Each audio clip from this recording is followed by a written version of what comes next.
First time చిన్న పాపతో act చేయడం అంటే అమ్మాయి నన్ను నాకన్నా బాగా యాక్ట్ చేసింది. సో ఆ టెన్షన్ ఉంది. ఉందా, ఇట్స్ బ్రిలియంట్ యాక్టర్ యాక్చువల్ అమ్మాయి. ప్లస్ నాదంతా మనాలిలో షూటింగ్ చేశారు క్యారెక్టర్ అంతా. సో ఒక హాలిడే లాగా షూటింగ్ అన్నీ. హాలిడే అని గ్యాప్ ఇస్తే అవును, హాలిడే అనే అలాగే వెళ్ళాం. హాలిడే లాగా వర్క్ చేసాం, సరదా ఫన్. అది ప్రొడ్యూసర్లు బాగా చూస్తున్నారు నన్ను. వన్ ఆఫ్ ద బెస్ట్ ప్రాపర్టీలో అక్కడ పెట్టారు. అంటే యాపిల్స్ అలా రోడ్డు మీద మనం కొనుక్కుంటాం కదా, మనం బయటకు వస్తే మనం రిసార్ట్ చుట్టూ యాపిల్స్ గ్రౌండ్ మీద ఉంటాయి అన్నమాట.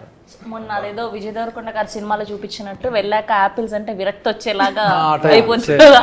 అలా అయిపోయారు, అలాగే రోజు కనబడాయి. So it's nice fun working. ఆమె చిన్నమ్మాయి పెద్దమ్మాయి బాగా బ్రిలియంట్ యాక్టర్స్ ఇద్దరు కూతుర్లు. ఈ చిన్న అమ్మాయి ఈ అమ్మాయి తెలుసు కదా మీకు. అది సో ఇందులో నాకు చాలా కొత్తగా ఏమనిపించిందంటే టిపికల్ ఫాదరు సన్ ఎమోషన్ చూపిస్తారు అందులో. బట్ అమ్మాయి 14 ఏళ్ళు తర్వాత ఫాదరు ఎక్కడైతే వర్క్ చేశారో అమ్మాయి ఎక్కడ పెరిగిందో ఎత్తుక్కుంటూ వచ్చి అక్కడి నుంచి తను ఆ ఫీల్ అనేది మీరు నేను అన్నీ చెప్పేస్తే బాగుండదు, సినిమాలో చూడొచ్చు. బట్ అది బ్యూటిఫుల్ థింగ్. డైరెక్టర్స్ మధ్య ఏదో కమర్షియల్ ఫార్మాట్లో ఓ ఇంటర్వల్ బ్యాంగు లేకపోతే బిగినింగ్ ఇది ఈ ఫార్మాట్లో చేస్తుంటారు కదా. ఇతను చాలా చాలా బాగా beautiful love story, feel good love story ఈ మధ్య రాలా మనకి, చాలా కాలం అయింది.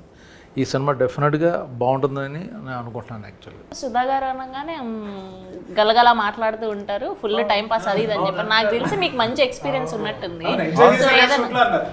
తెలుసు నాకు, ఆవిడ బాగా చాలా సినిమాలు చేశాను. అదే అంటున్నా. సో ఏదైనా ఒకటి షేర్ చేసుకోండి మాతో. ఏంటిది? ఏదైనా ఒక మూమెంట్ షేర్ చేసుకోండి. ఒక మూమెంట్ షేర్ చేసుకోండి. నెక్స్ట్ అండి మళ్ళీ మూమెంట్ నేను చేయలేను కానీ చేయండి. అమ్మ బాబోయ్.